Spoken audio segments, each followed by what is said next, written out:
May bagong feature ngayon sa YouTube dahil pwede mo na nga pong malaman kung ano at saang banda sa video mo nagkaroon ka ng specific violation. Pwede mo na nga pong malaman kung anong specific reason at saan banda sa video mo nangyari ang violation na nakuha mo. Make sure na tapusin mo ang video until the end para malaman mo kung paano. Welcome sa Rod TV. Bago tayo magsimula, mag-shoutout muna tayo. Shoutout kay Shell Simply Life in UK, kay JJB TV, kay Muxo Animation, kay Annalyn Barilo, and kay JC29PH. Totoo naman na nakaka-frustrate talaga makareceive ng yellow icon sa video natin. Kasi sasabihin lang doon na identified daw ito as not suitable for most advertiser ang video mo, pero walang explanation kung saan nangyari. So ito, mainit-init na update. Para magawa natin muna to, kailangan kapag mag-upload ka ng video, sa ad suitability section, kailangan mo lang i-self-certify ang video mo. Ito lang naman yung usual na ginagawa mo tuwing nag-upload ka ng video ngayon sa desktop. Speaking of desktop, kailangan nga po muna monetize channel ka muna at nag-upload ka sa desktop para makita mo ito. So kung sakali sa cellphone ka nag-upload, pumunta ka na lang sa Chrome mo at doon ka mag-YouTube Studio. Now, kung sakaling dumaan na sa self-certify ang video mo at may lumabas na yellow monetization icon, pwede ka nga pong mag-request ng review or mag-appeal. Lalabas itong request human review na para sa atin, kahit sabihing human, parang AI pa rin naman yung nag-check eh.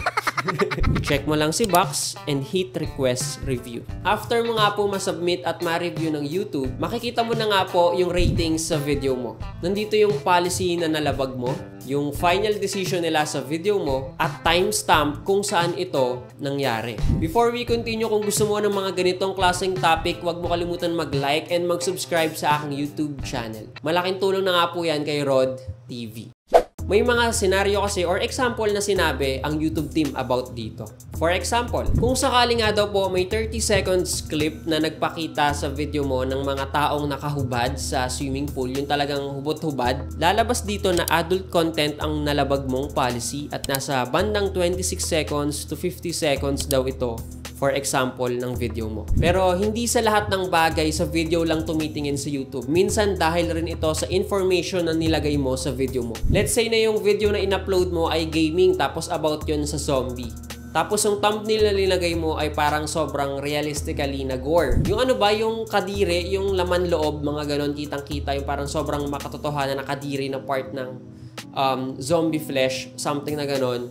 So, ang mangyayari doon, lalabas dito na violence daw ang policy mo at nakalagay na yung thumbnail mo nga daw mismo ang may problema. Second example, gumamit ka ng mura or bad words sa title mo tsaka thumbnail mo. Kumbaga yun yung pinakaunang nakalagay doon, yung F-word or B-word or yung N-word, mga ganon. Pag ganon kasi ang ginawa mo, lalabas dito na inappropriate language ang problema and sa title and thumbnail mo daw ito nakita. May mga time nga daw po na hindi natin nakikita yung timestamp sa ratings ng video natin. Minsan nga daw po kasi yung main video na nga daw po yung problema or yung issue sa video. For example, yung video na ginagawa mo ay about child sex abuse na isang controversial na topic. Again, para makita nga po ang detailed report, tuwing mag-upload nga po kayo ng videos nyo, kailangan po dumaan sa self-certify at mag-request ka ng review dahil hindi nga daw po ito automatic.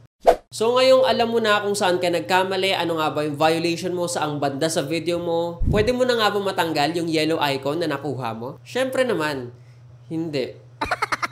Kahit nga daw palitan mo na ang thumbnail, title, or i-cut sa YouTube editor ang clip na may violation sa video mo, hindi pa rin daw nito maaalis ang yellow icon. Kasi right now, wala nga pong resubmit or re-review na kapag natanggal mo na yung violation or yung mali sa video mo, pwede mo na ulit ipasa kay YouTube. So right now, hindi siya pwede. So ngayon, parang lesson learned moment lang ito ni YouTube na kung saan sinasabi niya lang sa mga creators na may violation na iwasan mo na yung ganito para hindi nyo na nga po gawin sa future nyong mga uploads. Pero ayun nga, pinag-iisipan pa rin daw ng YouTube team ngayon kung papayagan niya daw ba nila yung mga creators na mag-resubmit sa violation nila. Pero ayun nga, wala naman sinabi sa YouTube na bawal mag-delete ng video tapos tanggalin mo yung mga part na bawal or may violation ka. Then i-re-upload mo ulit sa channel mo, so diskarte mo na yan.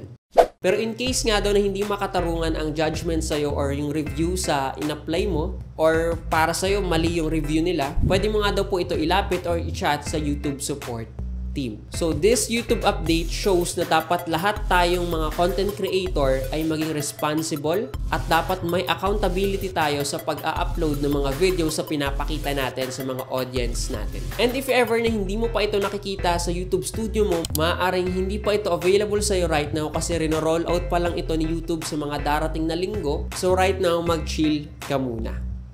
Ikaw, anong take mo or opinion mo sa bagong update ni YouTube? Late na nga ba ito masyado ginawa? Okay ba sa'yo to or hindi? I-comment mo sa baba yung sagot mo with hashtag RodTV pa shoutout para ma-shoutout kita sa next ko pong upload. Kung sakaling madalas ka gumamit ng cellphone mo habang nanonood or gumagamit ng YouTube at hindi mo pa alam ang mga importanteng settings na meron dito, panoorin mo yung video na lalabas sa end screen dahil matutulungan ka niyan. This is RodTV. Thanks for watching and peace out.